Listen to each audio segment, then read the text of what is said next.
Help somebody, help my mom. They're killing her. A child's scream rips through concrete darkness. Blood spreads under designer heels. 3 men in expensive suits close in on a woman who built a billion-dollar empire. Now she's dying in her own parking garage. Then a shadow moves. A mechanic steps forward. Fists fly, bodies drop. But here's the twist that shatters everything. The man saving her life, she destroyed his 2 years ago. Hit that subscribe button right now and stay until the end. Drop a comment telling me what city you're watching from. I want to see how far this story travels. I fired you because you cared too much. Sophia Grant said those words 2 years ago. Tonight, bleeding out on cold concrete, watching the man she called reckless fight to save her life, those words came back to haunt her. His name was Ethan Ward. Former Navy SEAL, single father, the best mechanic Grant Tech ever had. She fired him anyway. Let me take you back. Back to when Sophia Grant thought money solved everything. Sophia's corner office sat 70 floors above the city, floor-to-ceiling windows, leather chairs, a view that cost more than most people's houses. Grant Tech, her father's company, now hers, was worth $3.2 billion and climbing. She had everything. Penthouse overlooking the harbor, 12-year-old daughter Emma in the best private school, a reputation for being brilliant, ruthless, untouchable. She also had Charles Reynolds, vice president of operations. Her father's old friend, smooth talker, perfect numbers, too perfect. Her assistant buzzed. Mrs. Grant, Mr. Reynolds for the 4 o'clock. Send him in. Charles walked in with that politician's smile carrying a tablet. Sophia, the board loved your presentation. Stock's up 8%. Good. What about Pittsburgh, the safety audit? He didn't blink. All clear. Henderson signed off personally. What Sophia didn't know, couldn't know, was that Henderson took 50 grand to ignore 17 violations. Hydraulic systems failing. Pressure valves 11 years overdue for replacement. Workers filing complaints for months. She didn't know because Charles made damn sure she never would. There's one issue, Charles said. Ethan Ward. The mechanic? He's going around me, sending emails to department heads about equipment failures, creating panic, costing us money. Sophia frowned. Does he have a point? The man's ex-military with PTSD. He sees threats everywhere. Last month he shut down an entire production line over one loose bolt, $60,000 in delays. Charles leaned forward. He's paranoid and expensive. $60,000. That was real money. Set up a meeting. 3 days later, Ethan Ward walked into her office. Work boots, coveralls, oil on his hands. Tall, broad-shouldered gray threading through dark hair. Scars on his knuckles that told stories he'd never share. Eyes that had seen combat and refused to look away from hard truths. He didn't sit. Just placed a folder on her desk. Mrs. Grant, these are photos from last week. Cracked welds on pressure tanks. Frayed electrical cables near fuel lines. Emergency exits blocked. And this? He pulled out a report. Says everything's fine. It's a lie. Sophia's spine stiffened. That's a serious accusation. It's a serious problem. People are going to die. Charles laughed from behind her. See, paranoid. Ethan's eyes locked on Charles. Something dangerous flickered there. I've watched men die from bad maintenance, Reynolds. I won't stand by while you chase bonus targets over safety. That's enough, Sophia stood. Mr. Ward, we have protocols, experts. If there were real issues, they'd be flagged. They were, by me, 17 times, and reviewed by qualified personnel. Qualified? Ethan stepped closer. Or paid. The room went ice cold. Sophia felt control slipping. This mechanic was questioning her company, her judgment, her integrity. Mr. Ward, you've forgotten your place. My place. His voice dropped. My place is making sure people go home alive. What's yours? Charles moved forward. We don't tolerate insubordination. Sophia looked at Ethan. She saw conviction. Certainty. She also saw a man who didn't play the corporate game, who didn't understand that business required compromise, that perfection cost too much, that sometimes you accepted calculated risk. She made her choice. You're fired. Security will escort you out. Ethan didn't argue, didn't plead. He looked at her with something between disappointment and pity. I hope I'm wrong, Mrs. Grant, but when I'm right, remember this moment. He walked out. Sophia told herself she'd made the right call. She believed it for exactly 63 days. How come the Pittsburgh facility exploded on a Tuesday morning? The pressure tank ruptured at 6:47 a.m., 14 workers inside. The blast heard 6 miles away.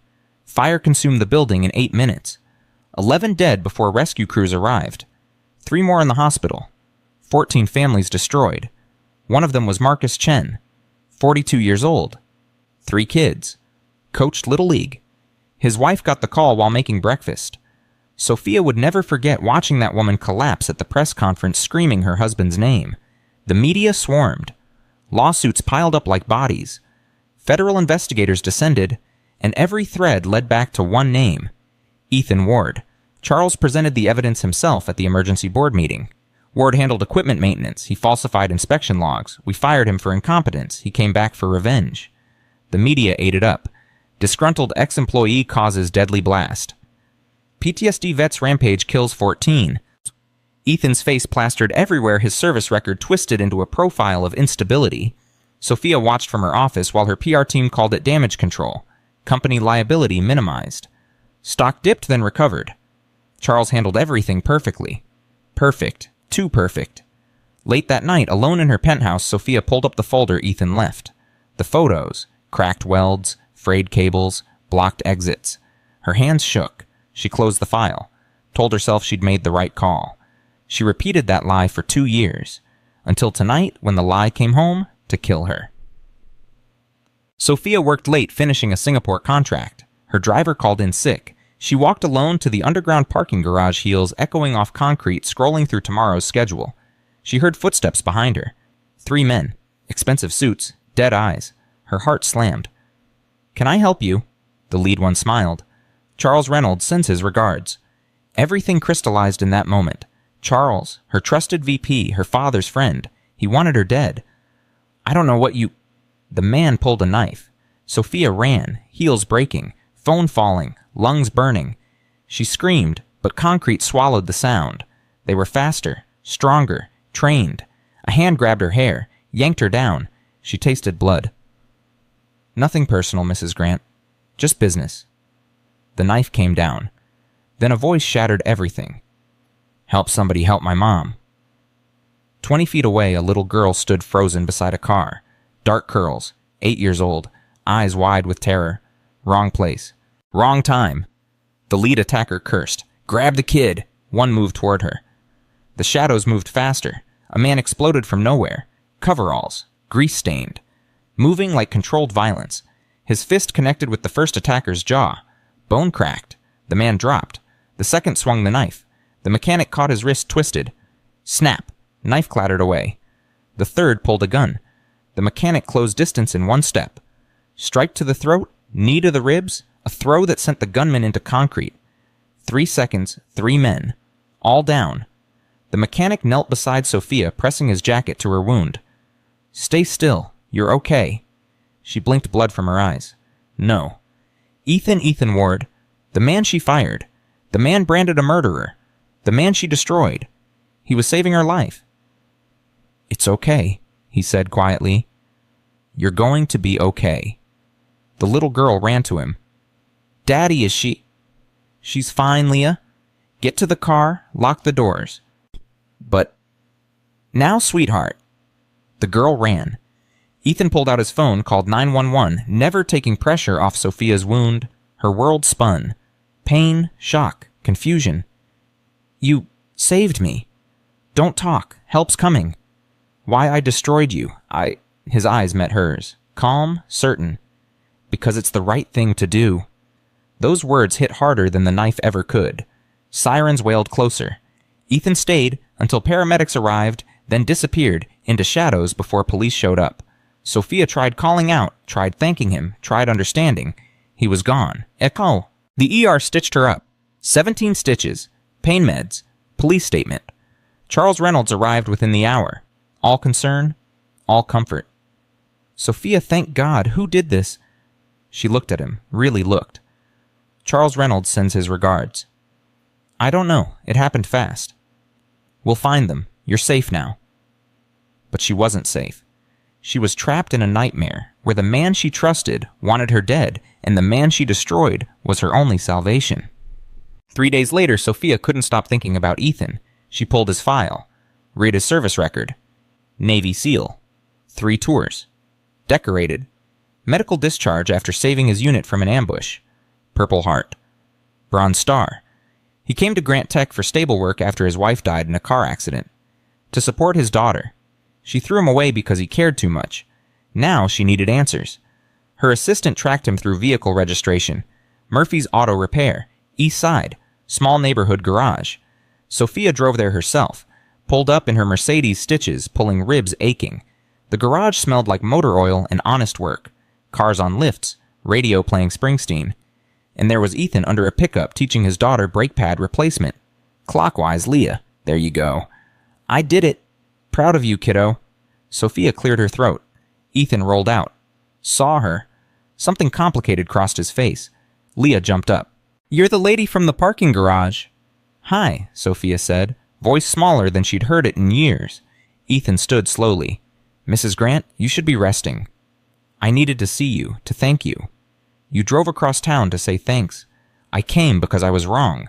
The words poured out. About everything. You tried warning me and I didn't listen, and people died, and... Sophia? His voice cut through gently. Pittsburgh wasn't your fault. Yes, it was. I signed falsified reports. I know. He glanced at Leah. Sweetheart, grab us water bottles. She ran inside.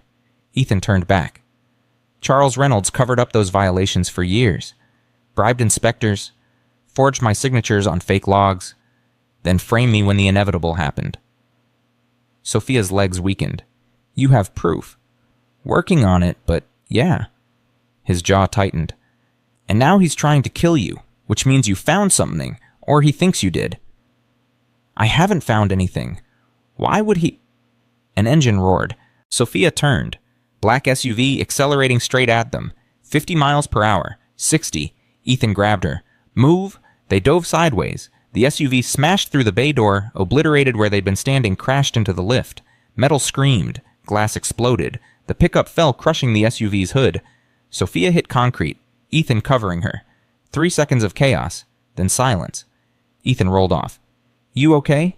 I think so. Leah. She's inside, safe. He helped her up. Dust and oil everywhere. The SUV's driver already gone. Sophia stared at wreckage. They just tried to kill us. Welcome to my last 2 years. Ethan's voice went hard. Reynolds can't let us live. You're the CEO who could reopen everything. I'm the mechanic who knows too much. What do we do? Ethan looked at her for a long moment. We prove what he did, together, before he succeeds. Sophia met his eyes. 2 years ago she called him reckless. Tonight she realized he was the only person she could trust. Okay, let's take him down. Ethan almost smiled. Now you're talking. Inside the office, while Ethan reported the hit and run, Sophia sat with Leah. The girl clutched a stuffed rabbit, trying not to cry. You were brave, Sophia said softly. In that parking garage. I was scared. Brave means doing the right thing when you're scared. You did that. Leah looked up. Will the bad men come back? Sophia wanted to lie, to comfort, but she'd spent 2 years lying. Maybe, but your dad and I are going to stop them, I promise. The girl studied her with eyes too old for 8. Daddy says you fired him. I did. I was wrong. I'm sorry. He's not mad. How do you know? He talks about you sometimes, says you were trying to do your job, says everyone makes mistakes. Leah hugged her rabbit. Even CEOs. Something cracked in Sophia's chest. This child understood more than she had in 43 years. Ethan walked over. Police are coming. We need to get you somewhere safe. My penthouse has security. Sophia Reynolds owns your security company. He'll know the second you're home. She hadn't thought of that. Her empire was a cage. Then where? Ethan hesitated. My apartment, 3 miles from here. Small, not fancy, but off anyone's radar. I can't ask. Not asking, telling, you're coming with us. Sophia looked at this good, stubborn man she'd wronged. Nodded. They left in Ethan's 10-year-old truck. Leah in back, Sophia in front. 2 women whose worlds just exploded. Sophia's phone buzzed. Text from Charles. Heard about the garage incident. Thank God you weren't there. Come to the office tomorrow. We need to discuss your security. She showed Ethan. His expression went granite. He's testing you, seeing if you'll run to him. What do I do? Nothing. Let him wonder. Sophia turned off her phone. Ethan's building was 6 stories of red brick, laundry on balconies, kids' bikes chained up front. His apartment was 3rd floor, 2 bedrooms, clean but worn, photos of Leah on the fridge, a folded flag in a case. Bathroom there, Leah's room through that door. You take my room, I'll take the couch. Ethan, I can't. Yes, you can. You're hurt. You need rest. End of discussion. Leah yawned. Daddy mac and cheese. Coming right up, kiddo. Sophia watched Ethan move through the tiny kitchen. Boiling water, talking to his daughter about her school day. This was his life. Simple, real, full of love she'd traded for marble and money. Dinner was boxed mac and cheese that somehow tasted better than anything her private chef ever made. Ms. Grant, do you have kids? Leah asked. A daughter, Emma. She's 12. Does she like science? She likes horses and art, and telling me I work too much. You should listen, Leah said seriously. Kids are smart. Sophia laughed. Really laughed. First time in months. After Leah went to bed, Ethan and Sophia sat in the living room with the weight of everything pressing down. Reynolds won't stop, Ethan said. He's got too much to lose. Then we need evidence, real evidence, something the FBI can't ignore. I've been collecting pieces for 2 years, but I need Grant Tech's internal servers, files he thinks are buried. I still have administrator access. If you log in from here, they'll trace it instantly. Not if I route through my lawyer's office network. They use encrypted connections for client confidentiality. Ethan looked at her with new respect.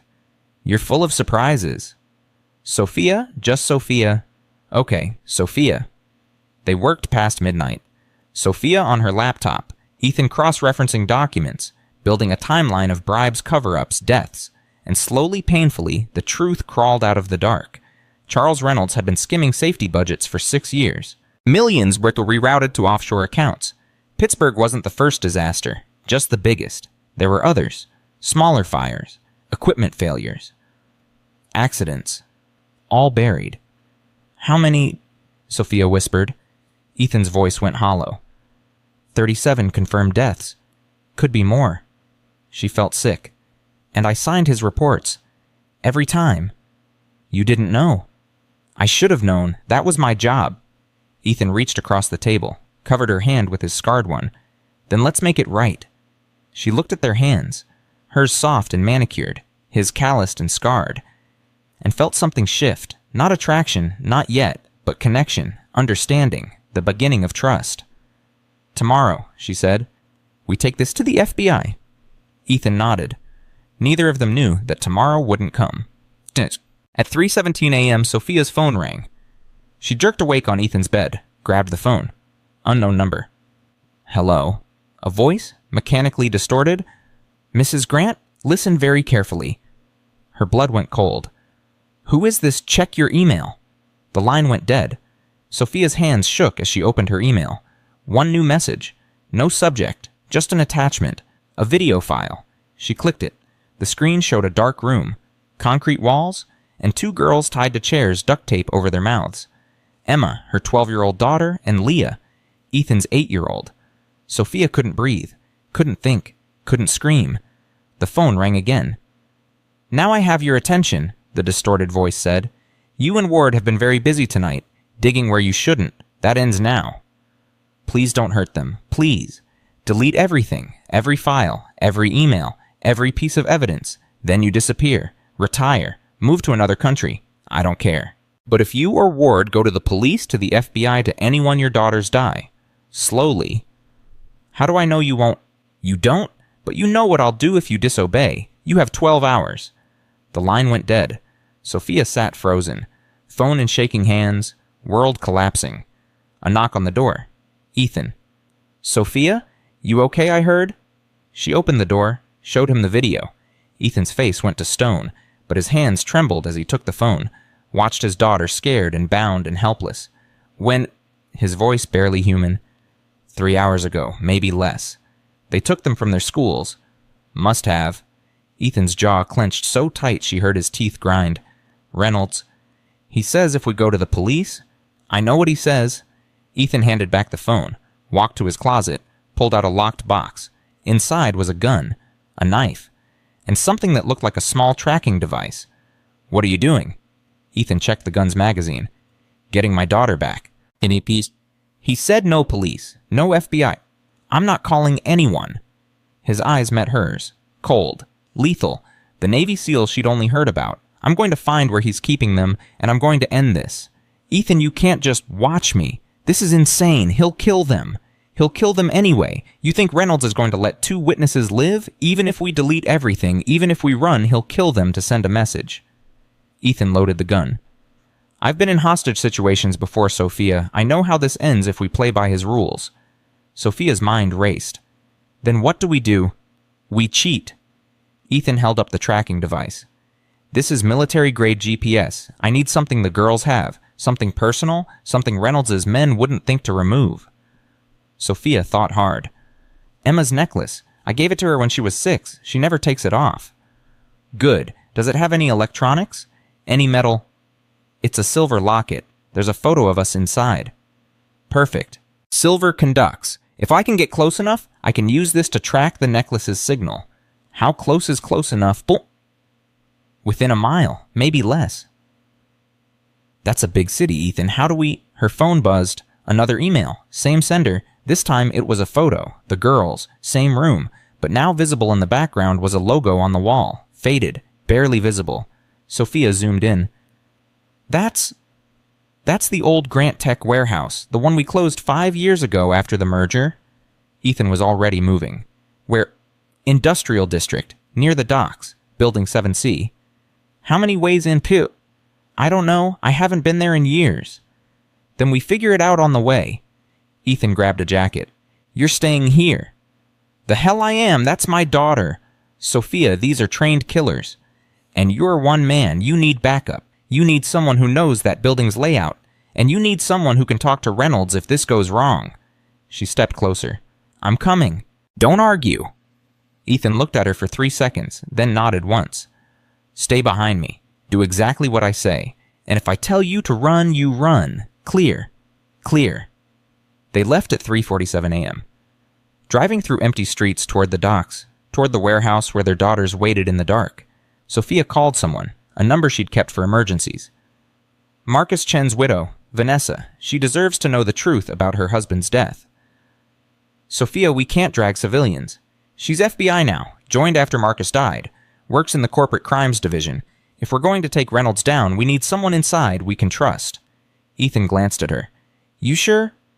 She hated me for 2 years, blamed me for Marcus's death.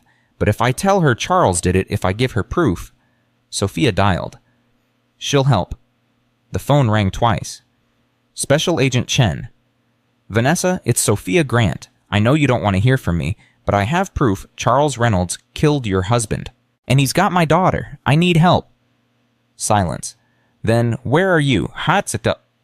They met Agent Chen 3 blocks from the warehouse. She arrived alone in an unmarked car. Same dark hair as Marcus. Same determined eyes. You have proof. No greeting. No pleasantries. Sophia handed her a flash drive. Everything. 6 years of cover-ups. 37 deaths. Marcus's name is in there. Reynolds falsified the safety reports. Your husband died because Charles wanted a bigger bonus. Vanessa's hands shook as she took the drive. If you're lying to me, I'm not. And right now he has my 12-year-old daughter and Ethan's 8-year-old in that warehouse. We're going in. That's insane. Let me call backup. No time. He said 12 hours. That was 4 hours ago. He'll kill them the second he thinks we talked. Ethan stepped forward. Agent Chen, I served with your husband. He was a good man, and he died because I couldn't prove Reynolds was dirty fast enough. Let us finish this. Vanessa looked between them, at Sophia's desperate eyes, at Ethan's soldier's calm. I can't officially help you, but... She pulled a small earpiece from her pocket. This connects to my phone. I'll be in the car. If you get in trouble, I'll hear it, and I'll have backup standing by 3 minutes out. Ethan took the earpiece. Thank you. Don't thank me, just get those girls out alive. The warehouse loomed in the dark. 4 stories of rusted metal and broken windows. Ethan circled it once, memorizing exits. 3 entrances. Main loading dock, side door, roof access. They'll have the main door covered. Maybe 2 men. How do you know? Because that's what I'd do. Ethan checked his gun. We go in through the side, quiet, fast, find the girls, get out. And if we run into Reynolds' men, Then they go down. I won't let anyone hurt those girls, Sophia. No one. They moved to the side entrance, where Ethan picked the lock in 15 seconds. The door opened with a soft creak. Inside was darkness and dust. Old equipment covered in tarps. Smell of rust and decay. Ethan put the earpiece in. Agent Chen were inside. Copy, be careful. They moved through the warehouse floor by floor. Ethan leading, Sophia behind. Every shadow could hide a threat. Every sound could be a trap. Second floor, nothing. Third floor, nothing. Fourth floor voices. Ethan held up a fist. Stop! They crept closer. 2 men standing outside a room, guns visible. Inside that room, Sophia could see through a crack in the door Emma and Leah still tied to chairs. Her daughter looked terrified but unharmed. Leah was crying silently. Sophia's heart broke. Ethan whispered it in her ear. I take the one on the left. You stay here. What if... Trust me. He moved like a ghost. 3 steps, then explosion of motion. His hand clamped over the first guard's mouth as his knife found the man's throat. No sound, just a body going limp. The second guard turned. Ethan's gun came up. Single shot. Silencer muffled it to a cough. The man dropped. 2 seconds. 2 guards. Down. Ethan grabbed the keys from the first guard's belt. Opened the door. Daddy? Leah tried to scream through the tape. Shh, baby, I got you. Ethan cut her bonds, pulled off the tape gently. Did the same for Emma. Mom, Emma sobbed. Sophia rushed in, pulled her daughter into her arms. I'm here. You're okay. You're both okay. We have to move, Ethan said. Now. They headed for the stairs and the lights came on. Blinding. Everywhere. Going somewhere, Charles Reynolds stepped out from the shadows. 10 men behind him, all armed. He smiled. Sophia, Ethan, so predictable. Ethan pushed the girls behind him. Gun up, but 10 against 1. No way out. It's over, Charles, Sophia said. The FBI has everything. Your offshore accounts, the bribes, all of it. Charles laughed. You think I'm afraid of the FBI? I have friends in places you can't imagine. This ends tonight. You, Ward, and anyone who knows too much. He raised his gun, aimed at Leah. Ethan moved without thinking, threw himself in front of his daughter. The shot echoed like thunder. Ethan stumbled. Blood bloomed on his shoulder. No, Sophia screamed. Charles aimed again, and the warehouse exploded with sound. FBI, SWAT, agents pouring in from every entrance. Federal agents, drop your weapons. Charles's men froze. Guns clattering to the floor. Agent Chen walked in weapon drawn, badge high. Charles Reynolds, you're under arrest for kidnapping, attempted murder, and corporate manslaughter. Charles's face twisted with rage. He swung his gun toward Vanessa. Sophia didn't think, just moved, grabbed a metal pipe from the floor, swung hard, connected with Charles's skull. He dropped like a stone. The ambulance took Ethan to the hospital. Bullet through the shoulder. Painful, but not fatal. Sophia rode with him, holding his hand, while Leah and Emma sat close. You jumped in front of a bullet, Sophia said softly. For my daughter, I'd do it again. You're an idiot. Yeah. Ethan smiled despite the pain. But I'm your idiot now, right? Sophia felt tears coming. Yeah, you are. Behind them, Agent Chen was reading Charles Reynolds his rights while backup secured the scene. It was over. Finally over. But as the ambulance pulled away, Sophia knew this was just the beginning. Beginning of justice. Beginning of rebuilding. Beginning of something between her and the man who saved her life twice and taught her what really mattered. Emma whispered to Leah, your dad's a superhero. Leah whispered back, your mom's pretty brave too. The girls held hands, and Sophia realized that from tragedy and terror they'd found something unexpected. Family, not by blood, by choice, by courage, and by refusing to walk away from what was right. The hospital room smelled like antiseptic and second chances. Ethan sat propped up in bed, left shoulder bandaged pain meds, making everything soft around the edges. Leah hadn't left his side in 6 hours. Just sat there holding his hand like she was afraid he'd disappear if she let go. Emma sat next to her mother across the room. Both girls had barely spoken since the warehouse, just held on to their parents and tried to forget what almost happened. Sophia watched Ethan with his daughter and felt something crack open inside her chest. This man took a bullet for a child.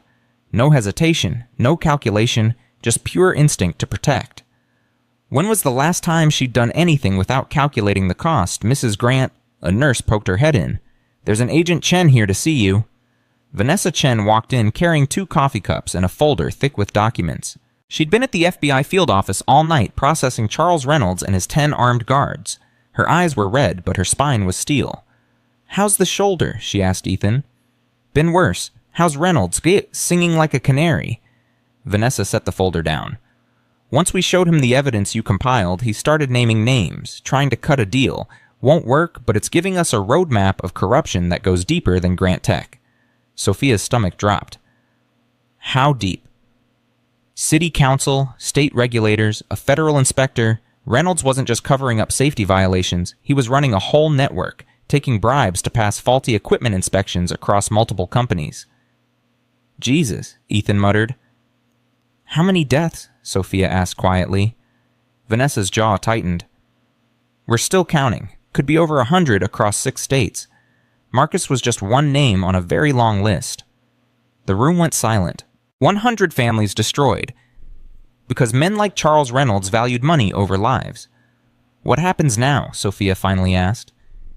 "Reynolds faces federal charges, kidnapping, attempted murder, racketeering, corporate manslaughter. He's looking at life without parole. His associates are being rounded up as we speak." Vanessa paused. "But there's a problem." "What problem?" "Grant Tech. The company's stock crashed overnight when news broke. Shareholders are panicking. The board called an emergency meeting. They want you there in 2 hours. Sophia felt exhaustion wash over her. "I can't deal with the board right now." "You have to, because they're voting on whether to dissolve the company entirely, sell it off piece by piece, and if that happens, 3,000 employees lose their jobs. People who had nothing to do with Reynolds' crimes." Ethan spoke up. "She's in no shape." "I know." Vanessa looked at Sophia. "But you're the only one who can save this. You're the CEO. You're Marcus Chen's widow's ally now. You have the evidence that proves the rot was Reynolds, not the company. If you don't show up, Grant Tech dies, and all those workers suffer for crimes they didn't commit." Sophia closed her eyes. She'd barely slept. Her daughter had been kidnapped hours ago. The man who'd saved them was shot protecting her child. And now she had to walk into a boardroom and fight for a company that felt like it was built on graves. "Mom," Emma's voice was small, "what are you going to do?" Sophia looked at her daughter. 12 years old. Old enough to understand that sometimes doing the right thing meant doing the hard thing. "I'm going to that meeting," Sophia said, "and I'm going to make sure no one else dies because of corporate greed." Ethan nodded. "Good, but you're not going alone." "Ethan, you just got shot. And I can still walk? Those board members need to hear from someone who lived through Reynolds' corruption." He started pulling out his IV. "Mr. Ward, I strongly advise against," the nurse began. "Noted." Ethan swung his legs off the bed, winced, stood anyway. "Leah, stay with Emma and Agent Chen. We'll be back soon." "Daddy, be careful." "Always am, sweetheart." 40 minutes later, Sophia and Ethan walked into Grant Tech's boardroom. She wore yesterday's clothes, wrinkled and bloodstained. He wore a borrowed shirt over his bandaged shoulder. They looked like survivors of a war, because they were. 12 board members sat around the long table. Suits, ties, expressions ranging from angry to terrified. The interim chairman, Gerald Morrison, stood at the head. "Mrs. Grant, you're late." "I was busy being kidnapped by your former VP," Sophia said flatly. "Sorry for the inconvenience." Morrison's face reddened. "This is hardly the time for Sit down, Gerald." Sophia walked to the head of the table. "All of you sit down and listen." The room went quiet. "I know what you're thinking," Sophia continued. "The company's tainted, stocks crashed, media's circling, cut our losses, sell the assets, walk away, protect yourselves." "The liability alone," one board member began. "The liability is Charles Reynolds, not this company, not these people." Sophia pulled out her phone, connected it to the room's screen. "I spent the last 4 hours with the FBI. They have evidence that Reynolds acted alone, that he bribed officials, falsified reports, and ran a criminal network without board knowledge or approval." "That doesn't change public perception," Morrison argued. "Grant Tech is toxic right now." "Then we detoxify it." Ethan stepped forward. "I'm Ethan Ward. 2 years ago, I was fired from this company for trying to report safety violations. Reynolds framed me for the Pittsburgh explosion that killed 14 people, including Marcus Chen." The room shifted uncomfortably. They all remembered that disaster. "Last night, Reynolds tried to kill Mrs. Grant and me. He kidnapped our daughters. He had 10 armed men ready to murder anyone who threatened to expose him. Ethan's voice was calm but deadly serious. But here's what you need to understand. Reynolds wasn't Grant Tech. He was a cancer, and you have a choice now. Cut out the cancer and heal, or kill the patient to hide the disease. Morrison frowned. What are you proposing? Sophia advanced. Full transparency. We release every document to the FBI. We cooperate completely. We create an independent safety board with real power to shut down operations if violations occur. We establish a victim compensation fund for every family affected by Reynolds' crimes. And we rebuild this company from the ground up. But with one principle, people before profits. That's corporate suicide, a board member said. The lawsuits alone. The lawsuits come either way, Sophia shot back. But if we face them honestly, if we take responsibility for failing to catch Reynolds sooner, if we show we're committed to change, we have a chance. Not to save the stock price, to save the people who work here. 3,000 families who depend on Grant Tech for their livelihoods.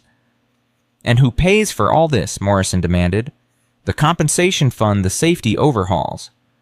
I do. Sophia's voice was steel. I'm liquidating my personal assets, my penthouse, my art collection, my stock options, everything. It won't cover all of it, but it's a start. The room erupted. You can't be serious. That's financial insanity. The shareholders will never... The shareholders can vote me out, Sophia said coldly. But I'm not asking permission. I'm telling you what's happening. We face this head on, or I go public with every name of every board member who knew something was wrong and looked the other way. Morrison's face went white. That's blackmail. That's accountability. Sophia leaned forward. How many of you ignored warning signs because the numbers looked good? How many turned a blind eye when workers complained because shutting down production hurt quarterly earnings? Silence. That's what I thought. Sophia straightened. Here's the vote. Rebuild Grant Tech the right way with transparency and real safety measures. Or dissolve the company and let 3,000 people lose everything while you protect your reputations. Show of hands. For 10 seconds, nobody moved. Then one hand went up. A woman named Patricia Reeves, who joined the board after Sophia's father died. Then another. Then 3 more. Morrison looked around. Saw which way the wind was blowing. Slowly raised his hand. Motion carries, he said quietly. Grant Tech continues operations under new ethics guidelines. Sophia nodded. Good, now get out, all of you. I have work to do. The board filed out in silence. Only Morrison lingered. You just destroyed your personal fortune to save a company that might not survive anyway, he said. I destroyed my fortune to do what's right. There's a difference. Your father would have called this bad business. My father's business killed people. I'm done with his way. Sophia met his eyes. Are we clear? Morrison left without answering. Ethan waited until they were alone. You just bet everything on a prayer. I bet everything on people being worth saving. Sophia sank into a chair, exhaustion hitting like a wave. Was that stupid? Maybe, but it was brave. Ethan sat beside her shoulder, clearly hurting but refusing to show it. What happens next? I don't know. I've never rebuilt a company from scandal before. Then I guess we figure it out together. Sophia looked at him. Why would you help me after everything I did to you? Because you're trying to make it right. That's more than most people do. He paused. And because Leah likes you. Kid's a good judge of character. Despite everything, Sophia smiled. Her phone rang. Unknown number. Her blood went cold. Hello, Mrs. Grant, this is Thomas Wu. I'm an attorney representing 15 families who lost loved ones in the Pittsburgh explosion. Sophia's heart sank. Mr. Wu, I understand you want to file. We want to help. She blinked. What? We've been following the news. We know Charles Reynolds was responsible. We know you're trying to make things right. His voice was emotional. Marcus Chen's widow called me this morning, told me what you did, how you risked your life to expose Reynolds, how you're liquidating your assets to compensate victims. I don't understand. You're not suing. Oh, we're suing, but we're suing Reynolds and his network, not Grant Tech, not you. Wu cleared his throat. Mrs. Grant, our families need justice, but we also need the truth. You're giving us both. That's more than we ever hoped for. Sophia felt tears coming. Mr. Wu, I failed your families. I should have listened when people raised concerns. You failed, but you're owning it. That matters. He paused. My sister died in Pittsburgh. She was an engineer, loved her job, believed in the work. She wouldn't want Grant Tech destroyed. She'd want it fixed. So that's what we're asking you to do. Fix it. The call ended. Sophia sat there, phone in hand, tears streaming down her face. Ethan didn't say anything, just put his good arm around her shoulders and let her cry. 3 days later, the FBI finished processing the crime scene and released Charles Reynolds' full confession. Major networks ran the story. VP's corruption network exposed. Hero mechanic saves CEO brings down criminal enterprise. Grant Tech vows transparency after scandal. Sophia did interviews, dozens of them, answered every hard question, admitted every failure, promised real change. The stock didn't recover, not yet, but it stopped falling. Ethan moved back to his apartment with Leah. Sophia returned to a hotel since her penthouse was being liquidated. Emma stayed with her, and slowly, carefully, they started talking again. Really talking. "Mom, why did you sell everything?" Emma asked one night. "Because people died, sweetheart, and I signed the papers that let it happen. I didn't know, but I should have. So now I pay for that mistake. Will we be poor? We'll have less, but we'll be okay." Emma thought about that. Leah's dad doesn't have much money, but they seem happy. Yeah, they do. Maybe having less stuff means having more time for people. Sophia looked at her daughter and realized Emma had figured out in 12 years what she'd missed in 43. 2 weeks after the warehouse rescue, Sophia called Ethan. "I have an idea. Meet me at Murphy's garage." He showed up an hour later. The garage was still wrecked from the SUV attack. Insurance was fighting the claim. "What's the idea?" Ethan asked. "I'm starting a nonprofit. Safety training for workers and executives. Real training, hands-on, taught by people who've actually worked the factory floor, people who know the difference between policy and reality." Sophia turned to him. "I need a partner, someone who knows operations, someone workers trust, someone who gives a damn about people going home alive." Ethan studied her. "You want me to leave Murphy's garage and start a nonprofit with no funding and a mountain of public skepticism?" "Yes?" "That's the worst business pitch I've ever heard." "I know." He smiled. "I'm in, on one condition." "What condition?" "We name it after Marcus Chen and the other 36 people who died because corporations chose profits over safety."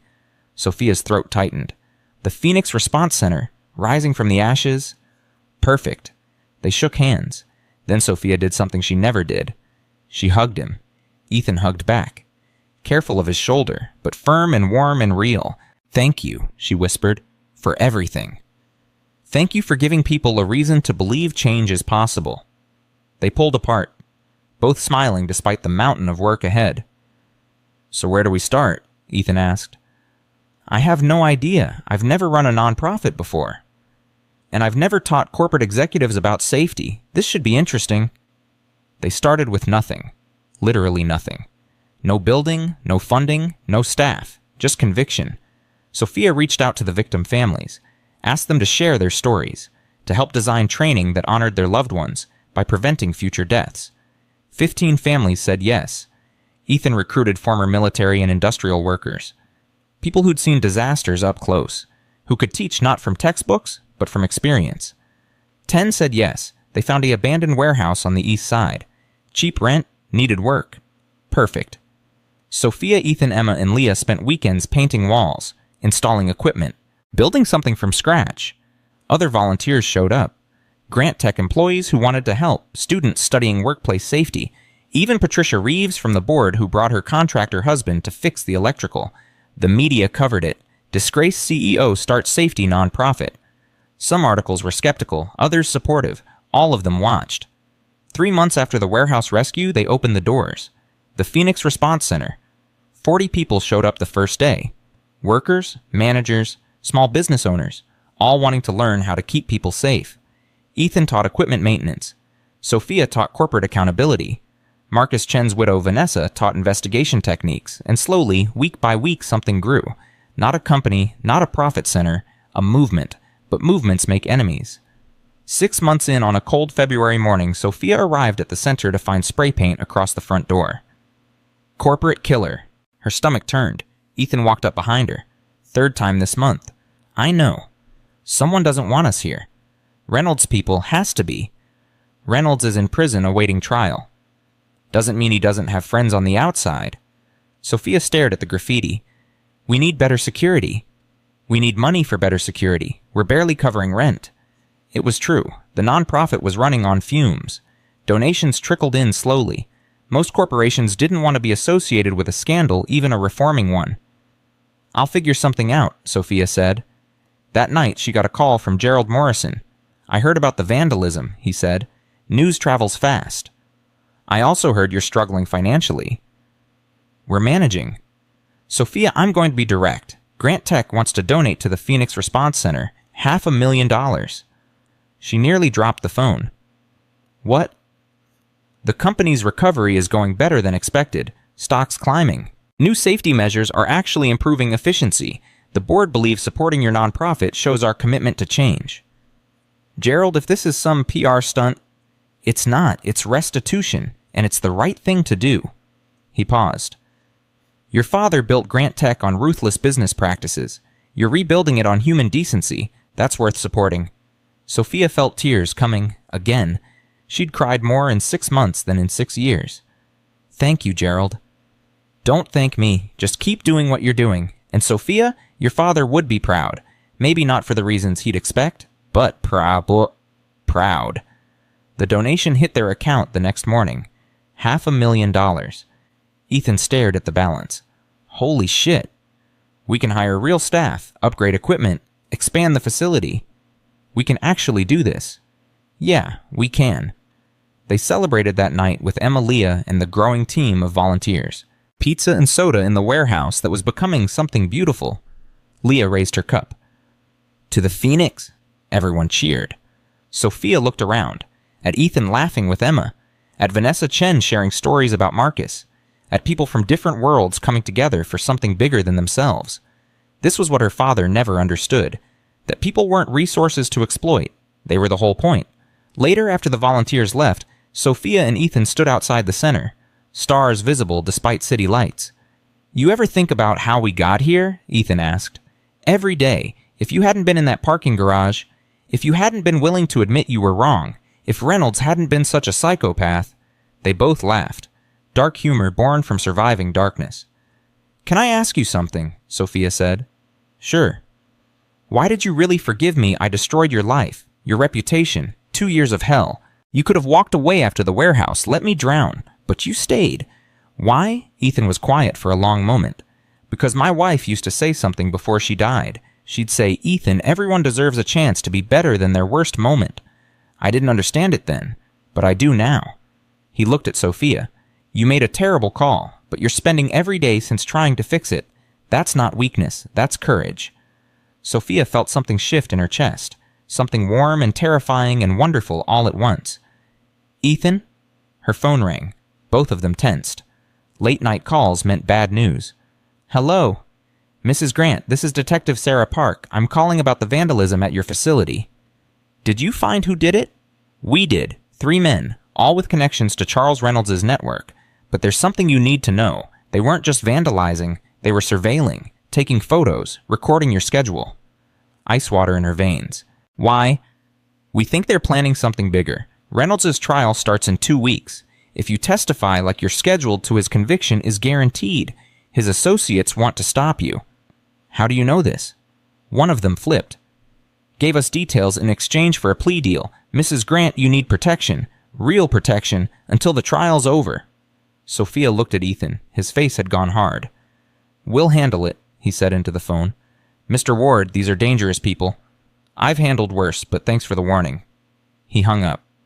"Don't even start," Sophia said. "I'm testifying. Reynolds doesn't get to walk because I'm scared. I know, but we're doing this smart, full security, no unnecessary risks." "Ethan, I can't ask you to..." "You're not asking. I'm telling. You think I'm letting you walk into danger alone after everything we've been through?" The way he said it, the intensity in his eyes. Sophia felt her heart skip. "Okay," she whispered. "Together. Together." For 2 weeks, Ethan barely left her side. Emma and Leah stayed with Agent Chen, who'd become something like family. The Phoenix Response Center operated with volunteer staff while Sophia prepared her testimony. The trial began on a Monday in March. Media circus, cameras everywhere, protesters both for and against Reynolds, security so tight you couldn't breathe without permission. Sophia walked in with Ethan beside her, sat in the gallery, watched prosecutor after prosecutor present evidence of corruption, bribery, murder. Charles Reynolds sat stone-faced through all of it. Expensive suit, perfect hair, empty eyes. On day 4, the prosecution called Sophia Grant to the stand. She walked to the witness box on shaking legs, placed her hand on the Bible, swore to tell the truth. The prosecutor was a woman named Helena Grant. No relation, just coincidence. "Mrs. Grant, can you tell us about your relationship with Charles Reynolds?" Sophia took a breath. "He was my vice president of operations, and I trusted him completely. That trust cost 37 people their lives." The courtroom went silent. For 2 hours, Sophia testified. Every meeting, every report she signed, every warning she ignored, every mistake she made. Reynolds' defense attorney tried to rattle her. "Mrs. Grant, isn't it convenient to blame Mr. Reynolds now that you need a scapegoat for your own failures?" "I don't need a scapegoat. I need justice.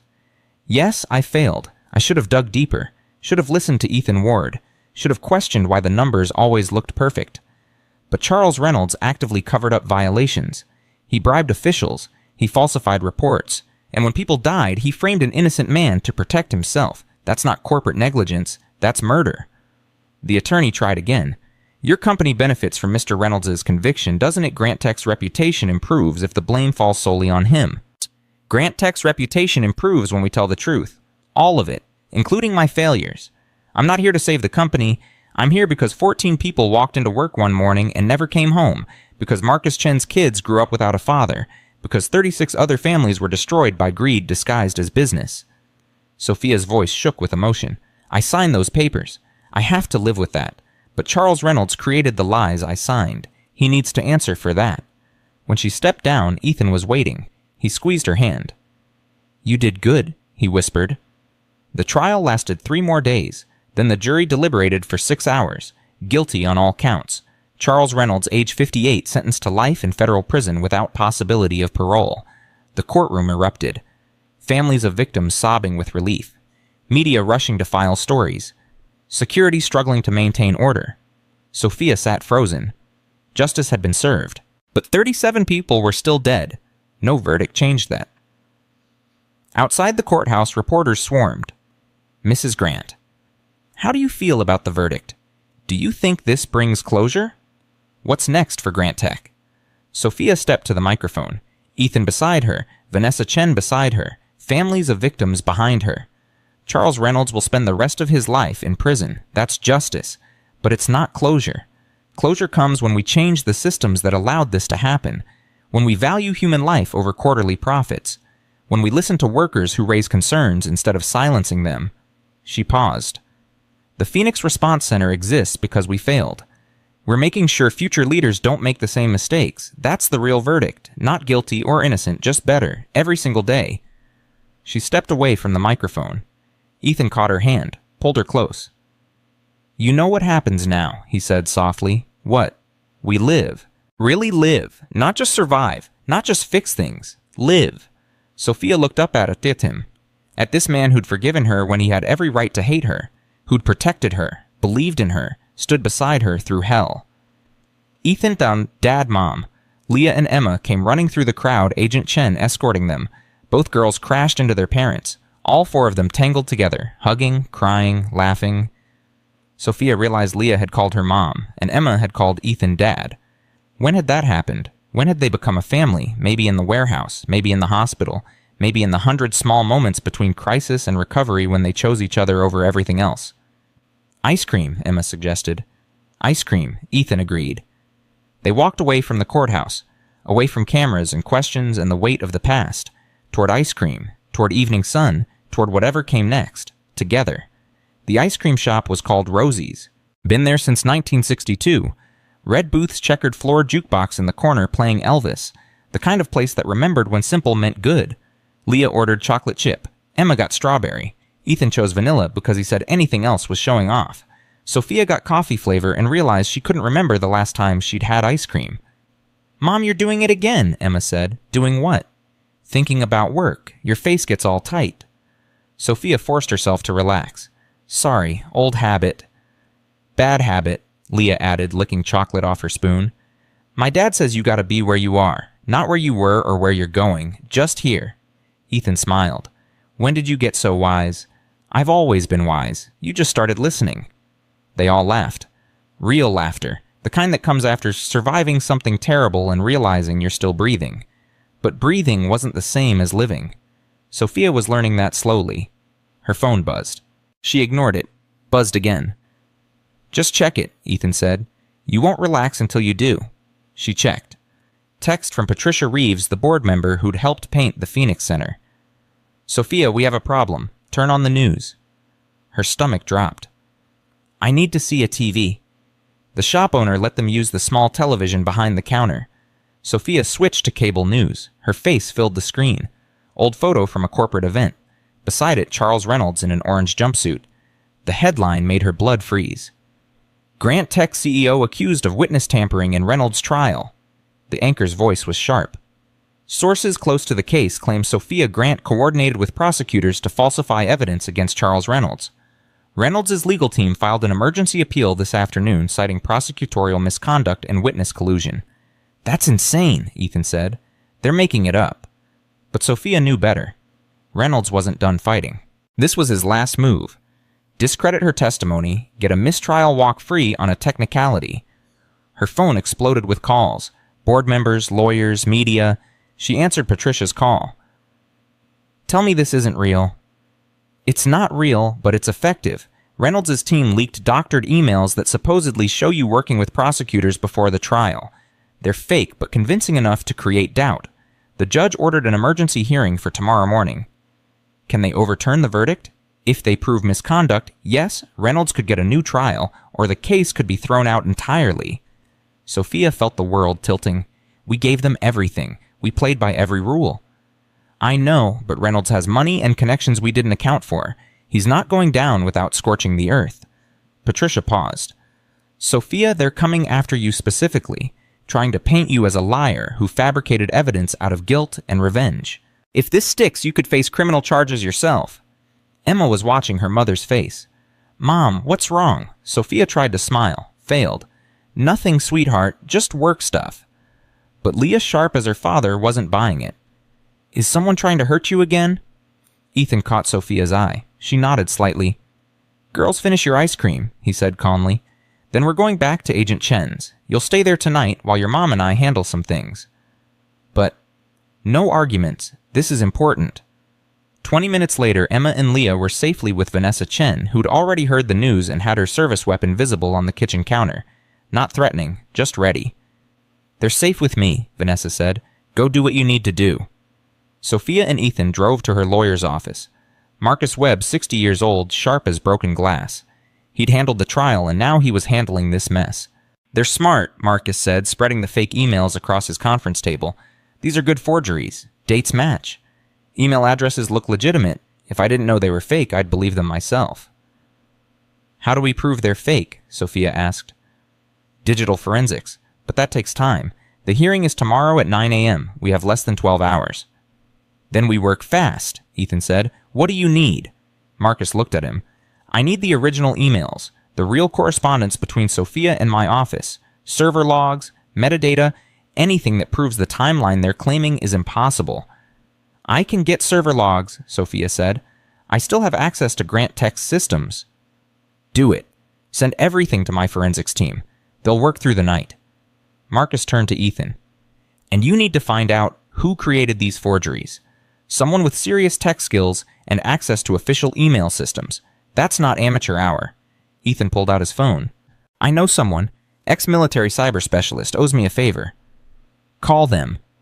While Ethan stepped out to make the call, Sophia logged into Grant Tech's servers, downloaded every email between her and Marcus's office from the past year, sent them to the forensics team with her admin credentials for verification. Marcus watched her work. "You holding up okay?" "No, but I don't have time to fall apart." "Fair enough." He hesitated. "Sophia, worst-case scenario. If we can't prove these are fake by tomorrow, the judge could declare a mistrial. Reynolds walks, and you could face charges for perjury and evidence tampering." "How long would I go to prison?" 5 to 10 years, maybe more." Sophia's hands stilled on the keyboard. "Emma would be 22 when I got out." "Don't think about that. Think about proving your innocence." But she was thinking about it. Thinking about Emma growing up without her mother, about the Phoenix Response Center collapsing without leadership, About Ethan and Leah getting dragged into another nightmare because she dared to tell the truth. Ethan came back in. My guy's on it. He's tracking the digital signature on those fake emails. Says he'll have something in 4 hours. 4 hours is cutting it close, Marcus said. It's what we've got. They worked through the night. Sophia at Marcus's conference table cross-referencing emails and documents. Ethan on the phone with his cyber contact following digital breadcrumbs. Marcus coordinating with forensic experts who worked in shifts. At 2 a.m. exhaustion was winning. Sophia's eyes burned. Her head pounded. She'd read the same email 3 times without comprehending it. Take a break, Ethan said quietly. Can't. We're running out of time. 5 minutes. Coffee and fresh air. Come on. They stepped onto Marcus's balcony. City lights stretched to the horizon. Somewhere out there, Charles Reynolds sat in a cell pulling strings through expensive lawyers and corrupt contacts. I'm tired, Ethan. So tired. I know. What if we can't prove it? What if he wins? Ethan turned to her. Then we fight the appeal, and the one after that, and the one after that. We don't stop. Ever. You'd wait for me if I went to prison.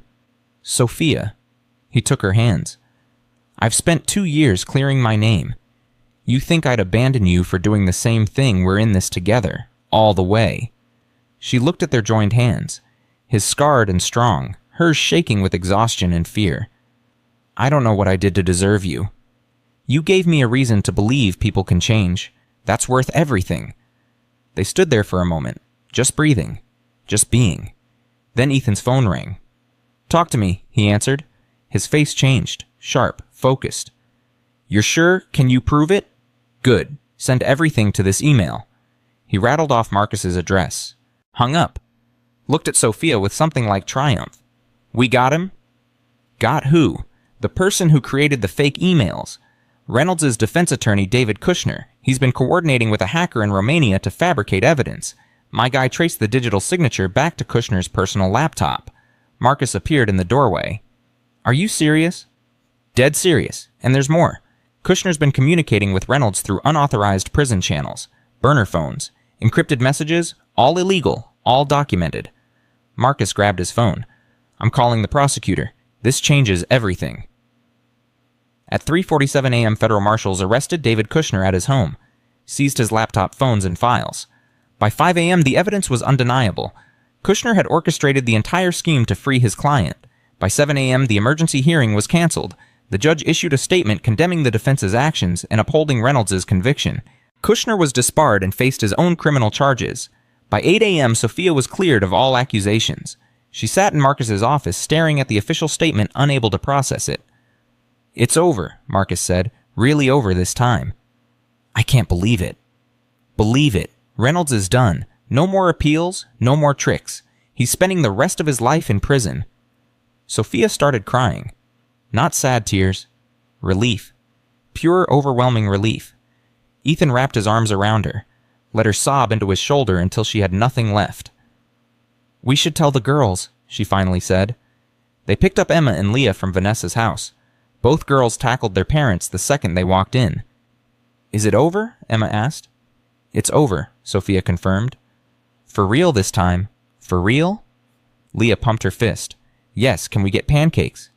We can get whatever you want, Ethan said. They went to a diner, ate pancakes and bacon, and celebrated the simple fact of being safe. Being together, being free. But freedom came with choices, and Sophia had a big one to make. A week later, Grant Tech's board called her for a meeting. Gerald Morrison sat at the head of the table. Sophia, the company's recovered better than anyone expected. Stocks back to pre-scandal levels. New contracts coming in. The restructuring you implemented is working. That's good news. It is, which is why the board wants you to remain as CEO. Full salary, stock options, the works. Sophia looked around the table, saw expectation, saw opportunity, saw the life she'd built for 20 years. No, she said. Morrison blinked. Excuse me. I'm declining. I'm stepping down as CEO. Sophia, you can't be serious. You've turned this company around. You're a hero to the employees. I'm not a hero. I'm someone who learned the hard way what matters. And sitting in this office managing quarterly reports and shareholder expectations isn't it. She stood. Grant Tech needs a leader who'll keep fighting for safety and ethics. That's not me. Not anymore. Then what will you do? The Phoenix Response Center. That's my life now, teaching people to value human life over profit, making sure what happened at Pittsburgh never happens again. Patricia Reeves spoke up. Sophia, you built that center on passion and determination, but it needs funding, stability. How will you support it without your CEO's salary? I'll figure it out. Donations, grants, whatever it takes. Morrison sighed. You're walking away from millions of dollars. I'm walking towards something that matters. Sophia headed for the door, stopped, turned back. Thank you for everything, but I'm done building empires. I'm building something better. She walked out of Grant Tech headquarters for the last time. Ethan was waiting in the lobby. How'd it go? I quit. He smiled. Good. You're not surprised. Not even a little. You've been ready to leave since the trial ended. Just took you a while to admit it. They walked outside into spring sunshine. Sophia felt lighter than she had in years. So what now? She asked. Now we make the Phoenix Response Center everything it can be, not just a nonprofit, a movement. On what budget? We've got 6 months of operating funds left. Then we fundraise, we apply for grants, we prove to people that investing in human safety is worth it. Sophia laughed. You make it sound easy. It won't be, but nothing worth doing is. They spent the next 3 months grinding, writing grant proposals, meeting with potential donors, hosting open houses at the center to show what they'd built. Some days were brutal. Rejection after rejection. Doors slammed in their faces. People who didn't believe change was possible. Other days were beautiful. A small business owner who donated $10,000 after losing his brother in an industrial accident. A union that sent 20 workers for safety training. A college that partnered with them to offer certification programs. Slowly, piece by piece, the Phoenix Response Center grew. 6 months after the trial, they had 40 full-time students, 20 part-time instructors, partnerships with 5 universities and 12 corporations, and a waiting list of 300 people who wanted training. We need a bigger space, Ethan said, looking at the crowded warehouse. We need funding for a bigger space, Sophia corrected. Then let's get it. They organized a gala, invited everyone they'd met over the past year. Victim families, donors, media, politicians, made it a celebration of survival and change. The night of the gala, Sophia wore a simple black dress. Not designer, not expensive, just elegant. Ethan wore a suit. First time she'd seen him in one. He looked uncomfortable and handsome and completely out of his element. You clean up nice, she said. I feel like a fraud. You're a hero who saved my life twice. You're allowed to wear a suit. The gala was held at a hotel ballroom. 200 people showed up. Sophia gave a speech about Marcus Chen and the 36 others who died, about learning from failure, about building something better. Then she introduced Vanessa Chen, who'd become the center's operations director. Vanessa spoke about her husband, about the hole his death left, about finding purpose in prevention. There wasn't a dry eye in the room. By the end of the night, they'd raised $800,000, enough to expand, to hire more staff, to train more people, to save more lives. After the guests left, Sophia and Ethan stood in the empty ballroom, music still playing softly, lights dimmed. We did it, she said. You did it. This was your vision. Our vision. I couldn't have done any of this without you. Ethan stepped closer. Sophia, can I ask you something? Anything. What are we? Her heart skipped. What do you mean? I mean, we're partners in the center. We're co-parenting Emma and Leah. We're together every day. But we've never talked about what this is, what we are. Sophia looked at him. This man who'd saved her life, who'd forgiven her, who'd stood beside her through everything. I don't know, she admitted. What do you want us to be? I want you, not just as a partner in the center, not just as a friend. I want mornings with you and coffee and conversations about nothing. I want to fall asleep knowing you're there and wake up to your face. I want... He stopped, took a breath. I want a life with you, if you want that too. Sophia felt tears coming. Happy tears this time. I want that. I've wanted it for months, but I didn't know how to say it. Why not? Because I'm terrified. Because I've never been good at relationships. Because I failed at marriage and parenting and pretty much everything except business. And even that I failed at, until you taught me what actually matters. Ethan cupped her face in his scarred hands. Sophia Grant, you're the bravest person I know. You admitted failure on national television. You liquidated your fortune to compensate victims. You walked away from power to teach safety to strangers. If you can do all that, you can take a chance on us. She laughed through tears. When did you become so smooth?" "I'm not smooth. I'm honest. There's a difference." She kissed him, soft at first, then deeper. 20 years of living wrong melting away in the warmth of doing something right. When they pulled apart, both were smiling. "So what now?" she asked. "Now we go home. To our kids, to our life, to whatever comes next. Together. Always." They drove back to Ethan's apartment, which had become Sophia's apartment too over the past few months. Emma and Leah shared a room. Sophia and Ethan shared another. It was cramped and chaotic and perfect. The girls were asleep when they got home. Vanessa had been babysitting and left a note. They finished homework, ate vegetables under protest, and demanded a story about how you two met. I told them the parking garage version. You're welcome. Sophia smiled. We have a good story, don't we? We have a great story, and it's not over yet. The next morning, Sophia woke to Leah jumping on the bed. Wake up, Emma, and I made pancakes. She was... You made pancakes, Ethan asked skeptically. Okay, Emma made pancakes. I supervised. They stumbled to the kitchen where Emma stood proudly beside a stack of slightly burnt pancakes. They're a little crispy, she admitted. They're perfect, Sophia said, hugging her daughter. They ate breakfast together, all four of them, a family nobody planned but everyone needed. After breakfast, Emma pulled Sophia aside. Mom, can I ask you something? Of course. Are you and Ethan like together now for real? Sophia smiled. Yeah, for real. How do you feel about that? Emma thought about it. I feel good. He makes you happy. You make him happy. And Leah's cool, so it works. Just cool. Okay, she's awesome. Don't tell her I said that. Sophia laughed. Deal. That afternoon, they went to the Phoenix Response Center. New students were arriving for orientation. Ethan did his welcome speech about safety being everyone's responsibility. Sophia talked about learning from failure. One student raised her hand. Young woman, maybe 25. Mrs. Grant, how do you move forward after making terrible mistakes? Sophia paused, looked at Ethan, at the center they'd built, at the lives they were changing. You own it, she said. Every bit of it. You don't make excuses. Don't shift blame. You say, I failed and here's how I'm fixing it. And then you wake up every single day and do the work. Some days you'll want to quit. Some days you'll feel like you don't deserve forgiveness. But you keep going anyway. Because the people you hurt deserve your best effort. And because you deserve a chance to be better than your worst moment. The room was silent. Then someone started clapping. Then another. Then everyone. After class, Ethan found Sophia in the office. That was a good answer. I meant every word. I know. That's why it was good. He handed her an envelope. This came today. She opened it. Letter from the Department of Labor.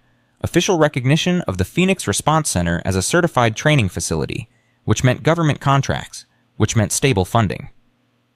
We're legitimate, Sophia breathed. We're legitimate, Ethan confirmed. She threw her arms around him. We actually did it. We're doing it. Present tense. Still lots of work ahead. Good. I'm just getting started. That night, the four of them had dinner at home. Emma talked about her art project. Leah talked about science camp. Ethan told bad jokes. Sophia laughed until her sides hurt. This was life. Not the life she'd planned. Not the empire she'd built. But something infinitely better. Real. Messy. Full of love and second chances and people who'd survived hell together. After the girls went to bed, Sophia and Ethan sat on the small balcony. Stars barely visible through city light pollution. But they were there if you looked hard enough. You ever miss it? Ethan asked. The money, the power, the penthouse. Sometimes I miss the view, but not the loneliness, not the emptiness. She leaned against him. This is better. This is real. Even with burnt pancakes in a cramped apartment? Especially with burnt pancakes in a cramped apartment. He kissed the top of her head. Good. Because I'm not sure I can afford anything fancier. Don't need fancy. Just need you. They sat in comfortable silence. Two people who'd found each other in darkness and built something beautiful in the light. Inside, Emma and Leah were whispering, plotting something, being sisters in every way that mattered. Tomorrow would bring more challenges, more students to teach, more lives to protect, more work to do. But tonight was for rest, for family, for gratitude. Sophia closed her eyes and felt peace.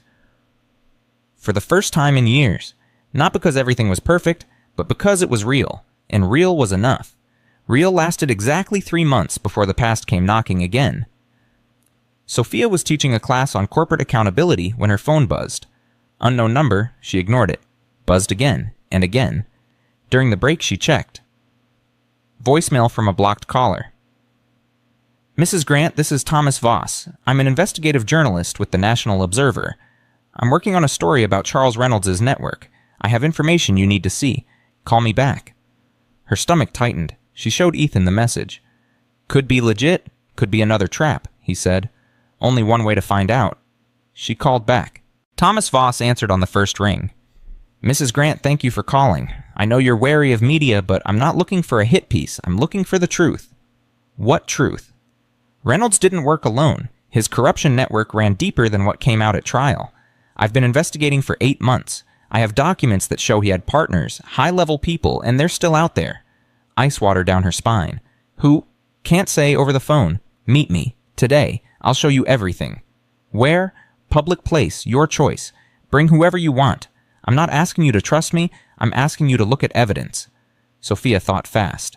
The Phoenix Response Center. 2 o'clock. Come alone. Deal. She hung up, looked at Ethan. This could be nothing. Or it could be everything we missed. He pulled out his phone. I'm calling Vanessa. If this guy's for real, the FBI needs to know. At 2 o'clock sharp, Thomas Voss walked into the center. Mid-40s weathered face carrying a beat-up messenger bag. He looked like someone who'd spent years chasing stories nobody wanted told. Vanessa Chen was already there, badge-visible hand near her weapon. Mr. Voss, I'm Special Agent Chen. You said you have evidence of ongoing criminal activity. I do. Thomas pulled out a laptop. May I? They gathered around a table. Thomas opened files. Documents, financial records, emails. Charles Reynolds was the public face of the corruption network, but he had 3 partners, silent partners. They provided political cover, regulatory approval, and protection from investigation.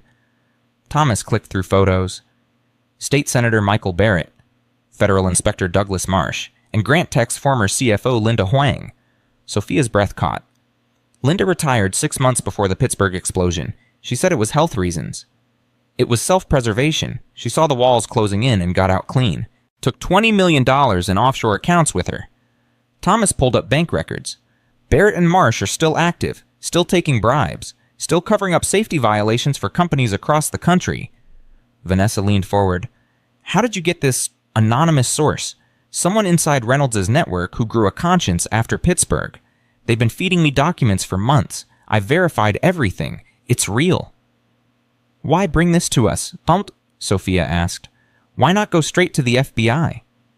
Because my source won't talk to the FBI. They're terrified of retaliation, but they'll talk to you, the woman who brought down Reynolds.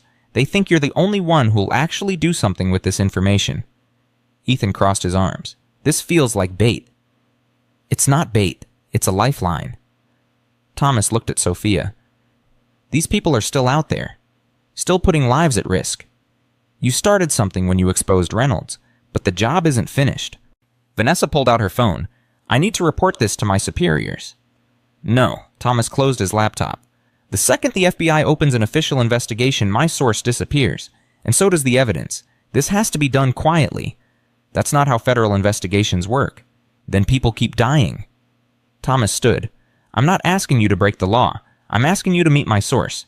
Hear what they have to say, then decide if you want to involve the FBI. But it has to be your choice. Not protocol, not procedure, your choice. Sophia looked at Vanessa. Can you give us 24 hours before you file an official report? Vanessa's face was conflicted. Sophia, if I delay reporting credible evidence of federal crimes. I know what I'm asking, but if Thomas is right, we get one shot at this. If we spook them, they disappear and keep hurting people. Vanessa was quiet for a long moment. 24 hours? But if this goes sideways, it's on all of us. Understood. Thomas pulled out a burner phone. My source wants to meet tonight, 10 p.m., abandoned factory on the south side. Address is programmed in. That's exactly where you'd set up an ambush, Ethan said. Then bring backup, bring weapons, but come, because what they know could save hundreds of lives. He left the phone and walked out. Sophia stared at the cheap plastic device. This is insane. Completely insane, Ethan agreed. So what do? We go, but we go smart. They spent the afternoon preparing. Vanessa arranged unofficial surveillance. 2 FBI agents in plain clothes watching from a distance. Ethan checked his service weapon, which he rarely carried but never forgot how to use. Sophia wore a wire under her jacket. At 9:30, they left Emma and Leah with Patricia Reeves, who'd become something like a grandmother to both girls. "Be careful," Patricia said, hugging Sophia tight. "Those girls need their mother." "I will, I promise." The drive to the factory took 20 minutes. Southside Industrial District. Streets empty after dark. Buildings like tombstones against the night sky. The address led to an old textile factory. Windows broken, graffiti on the walls. But lights were on inside. Someone was there. Ethan parked 2 blocks away. "We walk in together. Stay close. First sign of trouble, we run." "Got it." They approached the factory entrance.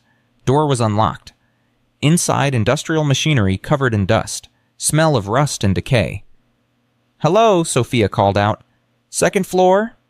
A woman's voice, shaking but determined. "Stairs on your left." They climbed carefully, each step creaking. Ethan's hand on his weapon. Second floor was a wide-open space, empty except for one woman standing under a single hanging light bulb.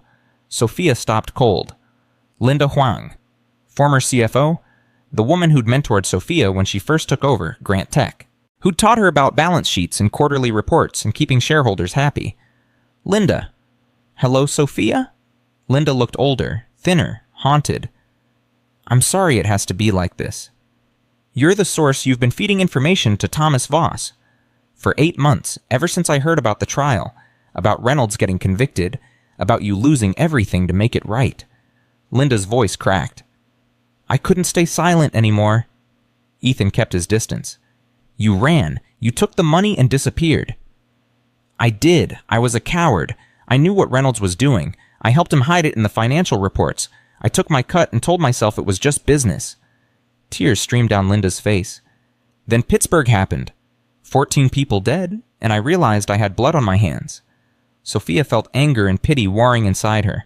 "Why didn't you come forward during the trial?" "Because I was terrified. Reynolds had connections. If I testified, I was dead, so I ran. Took my money and hid." Linda pulled out a USB drive. "But hiding doesn't wash away guilt. So I started collecting evidence, everything I could find on Barrett Marsh and the others, names, accounts, proof of bribes. It's all here." She held out the drive. Sophia took it. "Why now?" "Why risk coming back?" "Because Thomas told me what you did, how you gave up everything, how you're teaching people to do better, and I realized that running forever isn't living, it's just dying slowly." Linda's hands shook. "I can't bring back the people who died, but I can stop more from dying. If you'll help me." Vanessa's voice came through Sophia's earpiece.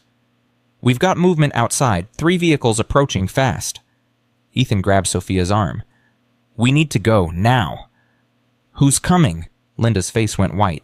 "Who did you tell?" "Nobody. We came alone." "Then they followed you, or they followed me. Oh God, they found me." Car doors slammed outside. Voices shouting. Heavy footsteps. Ethan pulled his weapon. "Back exit, now." They ran. Through the factory floor, past machinery and debris, Linda leading them toward a rear stairwell she must have scouted earlier. Behind them, men burst into the building. "Check every floor, she's here somewhere." They hit the back stairs, descended fast. Linda stumbled, nearly fell. Sophia caught her. "Who are these people?" "Barrett's men. He must have been watching Thomas, waiting to see who his source was." They reached the ground floor. Back door ahead, almost free. The door burst open. 3 men, guns drawn, cold professional eyes. Ethan fired first. His shot hit the lead man's shoulder. The man dropped. The other 2 dove for cover, returning fire. "Go!" Ethan shouted, laying down covering fire. Sophia dragged Linda sideways, through a doorway into what used to be a loading bay. Ethan backed in after them, still firing. "FBI, drop your weapons?" Vanessa's voice from somewhere outside. The shooting stopped. Sounds of struggle. More FBI agents pouring in. Within minutes it was over. Barrett's men in custody. Linda crying on the concrete floor. Ethan checking Sophia for injuries even though she wasn't hit. I'm okay. Vanessa ran in. "Everyone alive." "Yeah, Linda gave us evidence, USB drive." Sophia pulled it from her pocket, handed it to Vanessa. "Everything on Barrett Marsh and the others." Vanessa took it carefully. Linda Huang, I'm placing you under arrest for conspiracy to commit fraud and accessory to corporate manslaughter. You have the right to remain silent. I know my rights. Linda looked at Sophia. I'm sorry for everything, for being too weak to stand up when it mattered. You're standing up now, Sophia said quietly. That's something. Linda was led away in handcuffs. The hitmen were loaded into FBI vehicles. Vanessa coordinated with her team. Ethan and Sophia stood in the factory parking lot, adrenaline slowly fading into exhaustion. We almost died. Again, Sophia said. I know. This is becoming a pattern. Yeah, I hate it. Me too. They looked at each other and started laughing. Ridiculous, inappropriate laughter born from surviving another nightmare. Vanessa walked over. You two okay? Define okay, Ethan said. Fair point. She pocketed the USB drive. This evidence is solid. We can move on Barrett and Marsh tomorrow. With Linda's testimony and these documents, we'll dismantle the whole network. How long until they're arrested? Sophia asked. 48 hours, maybe less. We move fast and quiet. No leaks. Good. They drove home in silence, both processing, both grateful to be breathing. Emma and Leah were asleep at Patricia's house. Patricia took one look at them and asked no questions, just hugged them both. Go home, rest. The girls are fine here until morning. Back at the apartment, Sophia collapsed on the couch. Ethan sat beside her. I can't keep doing this, she said. Every time I think it's over, more emerges, more corruption, more danger. When does it end? When we've cleaned out all the rot, however long that takes.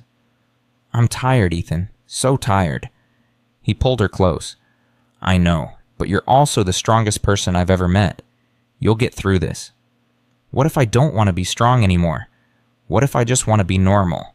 Then we find normal, together, after we finish this. She looked up at him.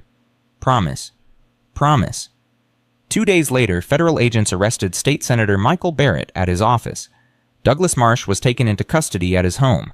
6 other officials connected to the network were charged with bribery, corruption, and conspiracy. The news exploded. Reynolds' corruption network finally exposed. Hero CEO brings down political mafia. FBI credits Grant and Ward for breaking case. Sophia did one interview, just one, with Thomas Voss, who'd started the investigation. Mrs. Grant? You've now been responsible for exposing 2 major corruption cases. How does that feel? Exhausting, necessary, incomplete. Incomplete? Because for every person we catch, there are others we don't. Systems that enable corruption, cultures that reward profit over people. This won't stop until we change how business operates at a fundamental level. Is that what the Phoenix Response Center is trying to do? It's what we're doing. Present tense. One student at a time. One company at a time. Teaching people that safety isn't optional, that ethics aren't negotiable, that human life is worth more than quarterly earnings. Do you think you'll succeed? Sophia smiled, tired but genuine. Ask me in 20 years. The interview went viral. Millions of views. The Phoenix Response Center's waiting list tripled overnight. Donations poured in. Companies that had ignored them suddenly wanted partnerships. We can't handle this volume, Ethan said, looking at the flood of applications. Then we expand. Again? With what resources? We'll find them. We always do. Over the next 6 months, they opened 3 satellite locations, hired 40 new instructors, trained over 1,000 students, partnered with labor unions, corporations, and government agencies. The work was relentless. 16-hour days, constant travel, endless meetings. But it was working. Accident rates dropped at companies that sent employees through their training. Workers reported feeling empowered to speak up about safety concerns. Executives started viewing safety as an investment rather than a cost. Change was happening. Slowly. Imperfectly. But happening. One evening, Sophia came home to find Ethan cooking dinner while Emma and Leah did homework at the kitchen table. Normal domestic chaos. The kind she'd never had time for before. Hey, Ethan said, kissing her hello. How was the university meeting? Good. They want to create a degree program based on our curriculum. Full accreditation. That's amazing. Yeah. She collapsed into a chair. Also terrifying. We're responsible for training the next generation of safety professionals. You'll do great. You always do. Emma looked up from her math. Mom, can I ask you something? Sure, sweetheart. Do you ever regret it, giving up being CEO, all the money and stuff? Sophia thought carefully. Sometimes I miss certain things, the resources, the ability to make big changes quickly, but no, I don't regret it. Why not? Because being CEO meant I was always chasing the next achievement, the next milestone. I never stopped to appreciate what I had. Now I stop. Every day. I see you, I see Leah, I see Ethan, I see the students whose lives were changing. That's worth more than any quarterly report. Emma smiled. Good answer. Thanks. How's your math homework? Terrible. Can Ethan help me? I'm making dinner. Math can wait, Sophia said, taking the spatula from him. Help your daughter. I've got this. Ethan sat with Emma, working through algebra problems. Leah abandoned her science worksheet to help Sophia cook, which mostly meant stealing vegetables and asking a million questions. This was life. Messy and loud and imperfect and beautiful. Later, after the girls were asleep, Sophia and Ethan sat on the balcony. Their ritual now, end of each day, just the two of them processing everything. Ethan, can I tell you something? Always. I'm happy, really truly happy, for the first time in my adult life. He took her hand. Me too. Even with all the chaos, all the danger, all the work. Especially with all that, because it matters, because we're building something real, because I get to do it with you. Sophia leaned her head on his shoulder. I love you. The words surprised her as much as him. She'd thought them for months, but never said them out loud. Ethan turned to face her. Say that again. I love you, Ethan Ward. I love your stubborn loyalty, and your protective instincts, and the way you make pancakes with Leah on Sunday mornings. I love that you forgave me when I didn't deserve it. I love that you taught me what really matters. I love... He kissed her, deep and slow and full of months of unspoken emotion. When they pulled apart, he was smiling. I love you too, Sophia Grant. Have for a while now. Just didn't know if you were ready to hear it. I'm ready for all of it, for us, for whatever comes next. Good, because I have something for you. He pulled a small box from his pocket, opened it. Inside was a simple silver ring. No diamond, no flash, just a band engraved with words. People before profits. Sophia's eyes filled with tears. Ethan, I'm not asking you to marry me, not yet. We've both been married before and rushed into things. I want to do this right, slow, intentional. He took out the ring. But I am asking you to build a life with me, officially, completely. You, me, Emma, Leah. A real family. What do you say? She could barely see through tears. Yes, God, yes. He slid the ring on her finger. It fit perfectly. They sat there holding each other under the stars. Two people who'd found each other in the worst circumstances and built something beautiful from the wreckage. Inside, Emma and Leah had woken up and were peeking through the window. Did he give her the ring? Leah whispered. Yeah, she said yes. Does this mean we're really sisters now? We've been sisters since the warehouse dummy. True, but now it's official. They high-fived and went back to bed, dreaming of family and safety and a future built on love instead of fear. Outside, Sophia looked at the ring on her finger, then at the man beside her, then at the city lights stretching to the horizon. Somewhere out there, people were working dangerous jobs. Companies were cutting corners. Systems were failing. But here, in this moment, change was possible. Justice was real. Love was enough. And tomorrow they'd wake up and keep fighting, keep teaching, keep building, together, always together. Tomorrow came faster than expected.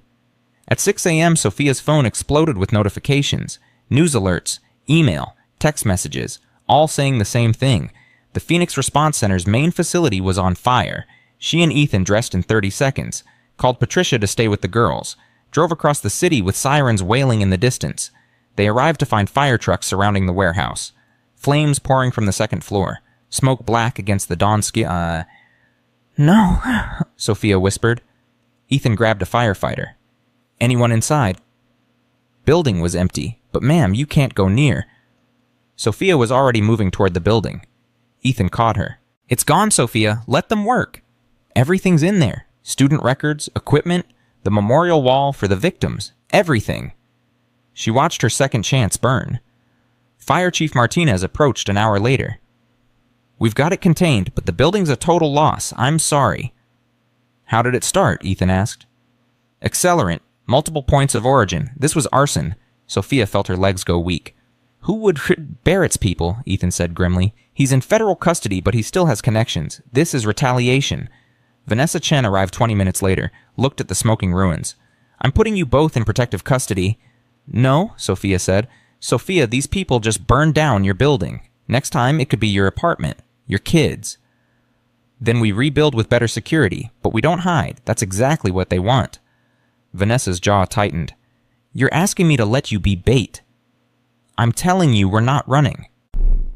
The news trucks arrive, reporters swarming. Sophia didn't have time to prepare a statement, didn't have time to think. She just walked to the cameras. This morning, someone burned down the Phoenix Response Center. They think they can intimidate us into silence. They think destroying a building destroys a movement. Sophia's voice was steel. They're wrong. We started with nothing once before. We'll do it again, and we'll come back stronger, because the people who died at Pittsburgh, the families still grieving the workers who need safety training they deserve better than our fear. So to whoever did this, you failed. We're not going anywhere. The clip went viral within hours. By noon, donations flooded in. Small businesses, individual workers, even corporations that had previously ignored them, everyone wanting to help rebuild. By evening, they'd raised $2 million. People are incredible, Sophia said, staring at the numbers. People believe in what you're doing, Patricia said. She'd shown up with coffee and sandwiches nobody wanted to eat.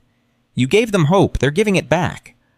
But money couldn't rebuild overnight, and they had 40 students enrolled in classes that started Monday. No building, no equipment, no plan. We need temporary space, Ethan said. Somewhere we can teach while we rebuild. Where every facility we've looked at takes months to lease and outfit. Emma spoke up. She and Leah had insisted on coming after school. What about a church? Everyone turned. Churches have big rooms, Emma continued, and they're usually empty during the week. Maybe one would let you teach there temporarily. Sophia looked at her daughter. That's actually brilliant. By midnight, they'd contacted 20 churches. 17 said yes immediately, offered their community centers, gymnasiums, basements, whatever space they had. Monday morning classes resumed, not in one building, but in 7 churches across the city, students traveling between locations, instructors setting up equipment in borrowed spaces, chaotic and imperfect but functioning. The media covered it. Phoenix rises from ashes, literally. Community rallies around safety training center. Grant and Ward refused to quit, but the victory felt hollow, because that night someone threw a brick through Patricia's window. Note attached, stop helping them or you're next. Patricia called Sophia at 2 a.m. I'm fine, scared but fine, just wanted you to know. I'm so sorry, this is my fault. This is the fault of criminals trying to silence you. Don't you dare apologize. Patricia's voice was firm. I'm not backing down, and neither should you. But the attacks continued. A donor's car was vandalized. An instructor received death threats. One church withdrew their offer after someone spray-painted threats on their door. Ethan found Sophia at 3 a.m. staring at the ceiling. Can't sleep. People are getting hurt because of us. People are getting hurt because bad people want to keep doing bad things. He sat beside her. This is what fighting back looks like. It's ugly, it's scary, but it's necessary. What if someone dies? What if Barrett's people escalate and we lose? Then we deal with it, together, but we don't stop. She looked at him. How are you so calm? I'm not calm. I'm terrified, but I've been in combat. I've seen what happens when good people back down because they're scared. Evil wins. Always. He took her hand. We don't let evil win. Not this time. The next morning, Sophia called an emergency meeting. All instructors, all volunteers, everyone involved with the Phoenix Response Center. 50 people showed up at one of the church locations. Worried faces, tense shoulders, fear in the air. I know you're scared, Sophia began. I'm scared too. Someone burned our building. They're threatening anyone who helps us. This is real danger, so I'm giving everyone a choice. Walk away, no judgment, no guilt. Your safety matters. Nobody moved. I mean it. If you want out, leave now. We'll understand. Still, nobody moved. Marcus Chen's widow, Vanessa, stood. My husband died because people like Reynolds put profits over safety. If I walk away now, his death meant nothing. I'm staying. One of the instructors stood. I lost my brother in a factory accident 5 years ago. Preventable. If this training existed, then he'd still be alive. I'm staying. Another stood. I'm staying. then another and another. All 50 people. Standing, committed. Sophia felt tears coming. Thank you. All of you. We're going to finish this, together. But finishing meant finding who was behind the attacks, and that meant going back to federal prison. Charles Reynolds sat across from Sophia and Ethan in the visitor room. Orange jumpsuit, gray hair grown longer, eyes still calculating. Well, the hero and the mechanic. Come to gloat. We came for information, Sophia said. Someone's targeting the Phoenix Response Center. Arson, threats, vandalism. They're connected to Barrett's network. We need names. Reynolds smiled. Cold, reptilian. And why would I help you? Because Barrett's people are making you look weak? They're out there still operating while you're locked up. That makes you the fall guy, the patsy, the one who took the blame while everyone else walks free? The smile faded. What are you offering? Nothing. This isn't a negotiation. This is your one chance to do something decent before you die in here. Reynolds laughed. Decent from you, the woman who destroyed my life. You destroyed your own life, Ethan said quietly. You killed 37 people, kidnapped children, tried to murder witnesses. You did this to yourself. I was doing business the way business is done. No. Sophia leaned forward.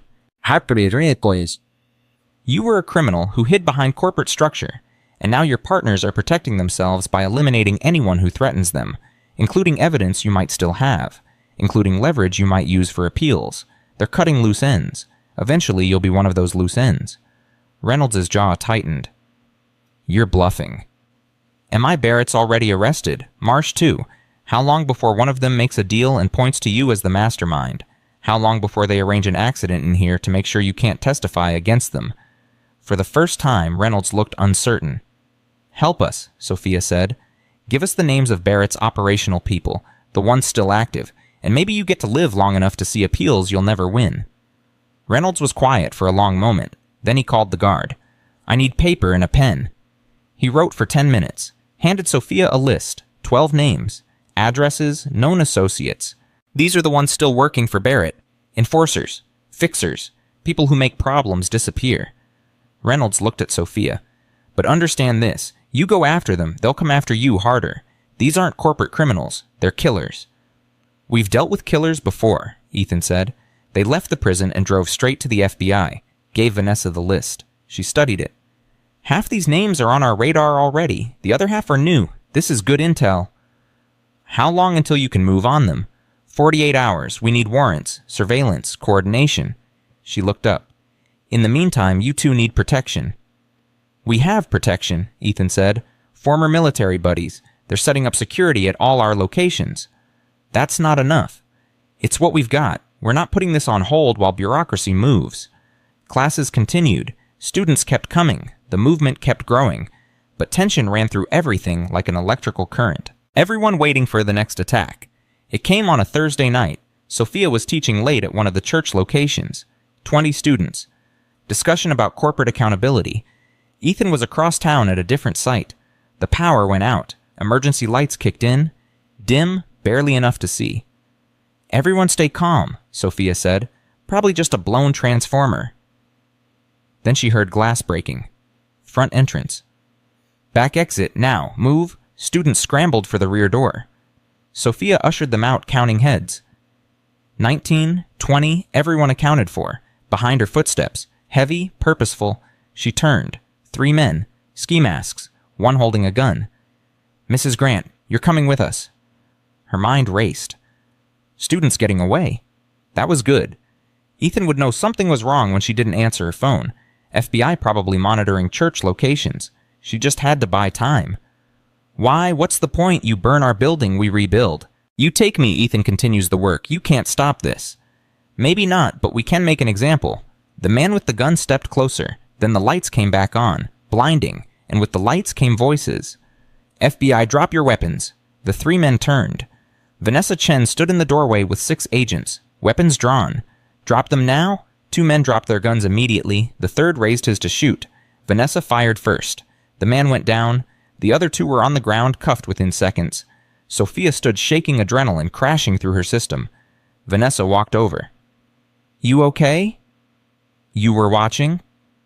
We've had agents on every location since the arson. You didn't think we'd leave you unprotected, did you? You thought you were alone. You're not. You never were. Ethan burst through the door. Sophia. She ran to him. He wrapped his arms around her, and she finally let herself shake. I'm okay. I'm okay.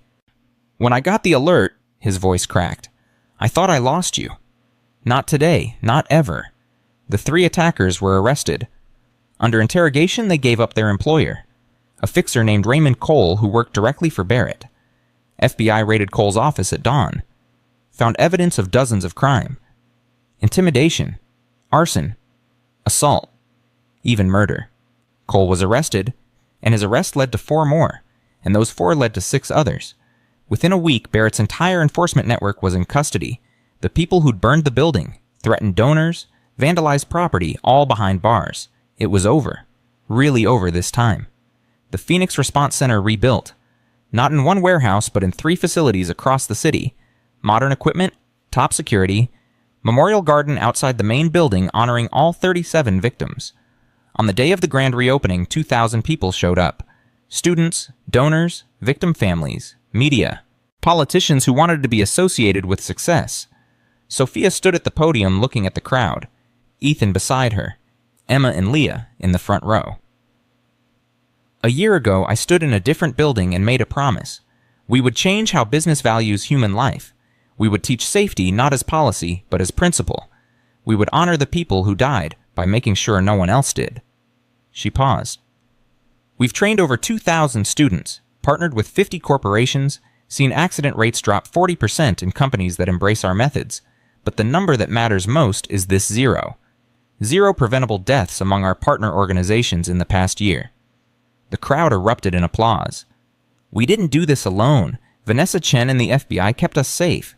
Patricia Reeves and hundreds of volunteers built this place with their own hands. Marcus Chen and 36 others gave their lives so we'd learn what matters. And Ethan Ward, her voice caught. Ethan taught me that being right means nothing if you're not brave enough to stand up for it. She turned to him, which is why I'm asking him a question I should have asked months ago. She pulled out a small box, opened it. Inside was a simple silver band matching hers. Ethan Ward, will you marry me? The crowd gasped. Ethan's eyes went wide. You're supposed to ask that in private, he said. I'm done doing things the traditional way, so what do you say? He laughed, pulled her close, kissed her in front of 2,000 people. Yes, obviously yes. The crowd went wild. Emma and Leah were crying and cheering. Vanessa was grinning. Patricia was dabbing her eyes. After the ceremony, after the speeches and celebrations and photos, the 4 of them stood in the memorial garden. Quiet, finally. Emma read the names on the wall. Marcus Chen, Sarah Rodriguez, David Thompson. 37 names, 37 lives. Do you think they know, she asked, that we're doing this for them? I think they know, Sophia said, and I think they're proud. Leah placed a paper crane at the base of the memorial. She'd been making them for months, 1 for each victim. Miss Chen taught us in school. She said in Japan if you fold 1,000 cranes, you get a wish. What did you wish for? Emma asked. That no more kids lose their parents because of work accidents. Leah looked up at her dad. Is that a good wish? Ethan knelt beside her. That's the best wish I've ever heard. They stood together in the garden as the sun set. A family built from tragedy. A movement born from loss. A future created from refusing to accept that profit mattered more than people. 6 months later, Sophia and Ethan got married. Small ceremony, just family and close friends. Emma and Leah as co-maids of honor. Vanessa officiated. The vows were simple. I promise to value people over everything else. I promise to stand with you no matter what comes. I promise that our family, all 4 of us, comes first. Always. They honeymooned for exactly 3 days before work called them back. A factory in Ohio wanted training. A union in Michigan requested consultation. A college in Oregon wanted to license their curriculum. The Phoenix Response Center expanded to 12 cities, trained 10,000 students, changed policy at the federal level, became the gold standard for workplace safety education. But the real measure of success wasn't numbers. It was the engineer who spoke up about faulty equipment because she'd been trained to. The manager who shut down production rather than risk worker safety because he'd learned it was the right thing. The CEO who restructured her entire company around the principle that people before profits wasn't just a slogan, it was the only way forward. 5 years after that night in the parking garage, Sophia stood in front of Congress testifying about workplace safety reform, new legislation that would make safety training mandatory, that would hold executives personally liable for negligence, that would finally value human life the way it should have been valued all along.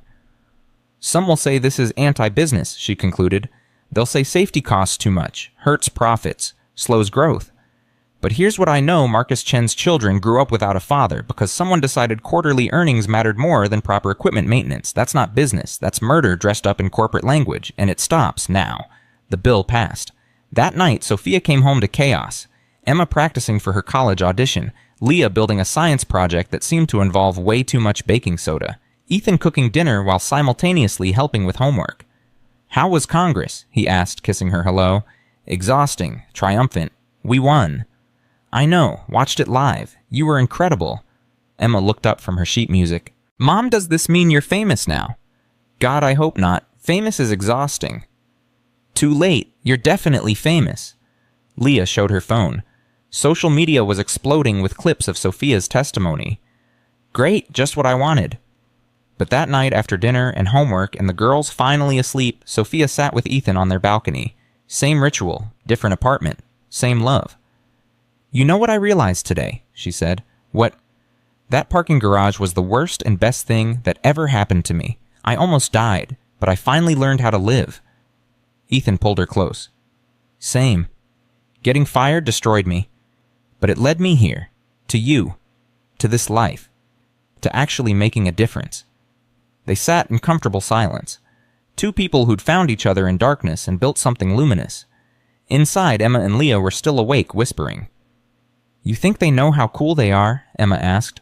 "Probably not. Adults never do." "We're lucky, you know, to have them." "Yeah, we really are." The girls fell asleep holding hands. Sisters by choice, family by love.